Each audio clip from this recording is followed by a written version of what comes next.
आप देख रहे हैं शहर क्राइम डिजिटल न्यूज चैनल। पूरे देश में आज से लागू हुए 3 नए कानूनों की जानकारी देने हेतु मनावर पुलिस द्वारा किया गया आयोजन एवं तीनों कानूनों के बारे में विस्तृत जानकारी दी गई। आज से पूरे देश में भारतीय न्याय संहिता, भारतीय नागरिक सुरक्षा संहिता और भारतीय साक्ष्य अधिनियम लागू हुआ। इसको लेकर नए कानूनों को लेकर लोगों को जागरूक करने के उद्देश्य से मनावर थाना परिसर में विशेष शिविर का आयोजन किया गया, जिसमें नगर के सभी छात्रों, वरिष्ठ नागरिकों, सेवानिवृत्त पुलिस अधिकारियों, स्वयं सहायता समूह के सदस्यों, आंगनबाड़ी कार्यकर्ता, शांति समिति के सदस्य और डीएमओ, शिक्षण संस्थानों के प्राचार्य, प्रबुद्ध जनों को आमंत्रित किया गया। एसडीओपी अंकित सोनी ने बताया कि इंडियन पेनल कोड आईपीसी की जगह भारतीय न्याय संहिता, क्रिमिनल प्रोसीजर कोड सीआरपीसी की जगह भारतीय नागरिक सुरक्षा संहिता और एविडेंस एक्ट की जगह भारतीय साक्ष्य अधिनियम लागू हुआ है।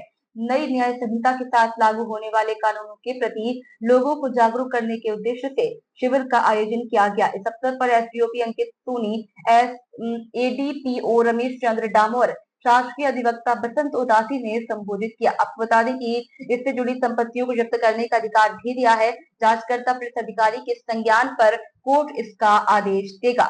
आपको बता दें कि थाना प्रभारी राहुल चौहान ने बताया कि नए कानून को डिजिटलाइजेशन किया गया है, यानी कि एफआईआर से केस डायरी से चार्जशीट और चार्जशीट से जजमेंट तक की सारी प्रक्रिया को डिजिटलाइज करने का प्रावधान इस कानून में किया गया है। इस अवसर पर मनावर थाना अंतर्गत सभी चौकी प्रभारी एवं पुलिस स्टाफ मौजूद रहा।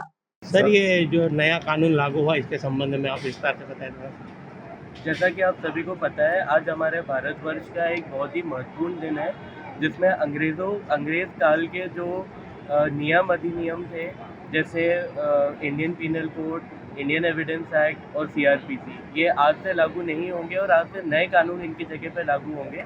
भारतीय न्याय संहिता, भारतीय नागरिक सुरक्षा संहिता और भारतीय साक्ष्य अधिनियम, ये जो नए कानून हैं ये बहुत ही क्रांतिकारी हैं, क्योंकि इसमें दंड के ऊपर न्याय को वरीयता दी गई है। इसमें जो अपने महिला और बाल अपराध हैं इनको भी वरीयता दी गई है। इसके अलावा कई ऐसे हमारे क्राइम थे जो पहले वाले लॉज में इंक्लूड नहीं थे, जैसे मॉब लिंचिंग हो गया, अपना चेन स्नैचिंग हो गया जिसको झपटमारी भी बोलते हैं। इसके अलावा ऑर्गेनाइज्ड क्राइम है, टेररिज्म की डेफिनेशन हो, ये सब नए लॉज में पूरे इंक्लूड किए गए हैं। इसके अलावा सबसे बड़ी बात ये है कि जो हमारा ज़माना टेक्नोलॉजी और डिजिटल माध्यम से चेंज हुआ है, तो नए लॉज में इनको इंक्लूड किया गया है। जैसे जो भी अपनी गिरफ्तारी होगी, जहाँ भी रेड होगी, जो भी जब्ती पत्रक बनेंगे, सबका वीडियोग्राफी होगी। जो भी हमारे एविडेंस होंगे, थानों में जो बयान होते हैं, तो अब सबको वीडियो इलेक्ट्रॉनिक माध्यम से रिकॉर्ड किया जाएगा, ताकि कोर्ट में ये चीज़ें चेंज नहीं हो। तो इस तरह से ये जितने भी कानून हैं ये सभी बहुत क्रांतिकारी कानून हैं। मतलब अब न्यायालय में वीडियोग्राफी मान्य होगी? न्यायालय में वीडियोग्राफी मान्य है और जितने भी मोबाइल से अपने वीडियोस ले रहे हैं आप घटनास्थल के, जब्ती पत्रक के, सबको मान्य किया गया।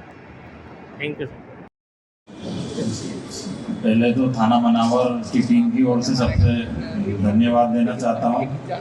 मुख्य रूप से इस कार्यक्रम में आपको इनवाइट करने का ये उद्देश्य था कि अभी हमारे देश में जो नए कानून लागू किए गए वो कानून प्रभावी ढंग से लागू हो, और जो पुलिस को शक्तियाँ दी गई है और जो जनता को जिस तरीके से कानून का पालन करवाया जाना चाहिए और कानून के बारे में प्रत्येक नागरिक को कानून का नॉलेज रहे, इस संबंध में ये प्रोग्राम आयोजित किया गया है। समय को देखते हुए भारत एक विकासशील देश है, विकसित होते हुए कई चीजें पुराने जो कानून बने थे उसको देखते हुए कई आरोपी बरी हो जा रहे थे, और सब सारी चीजें इसको देखते हुए नया कानून हमारे देश में लागू किया गया, जो कल आज 1 तारीख से 12 बजे बाद से लागू किया गया है।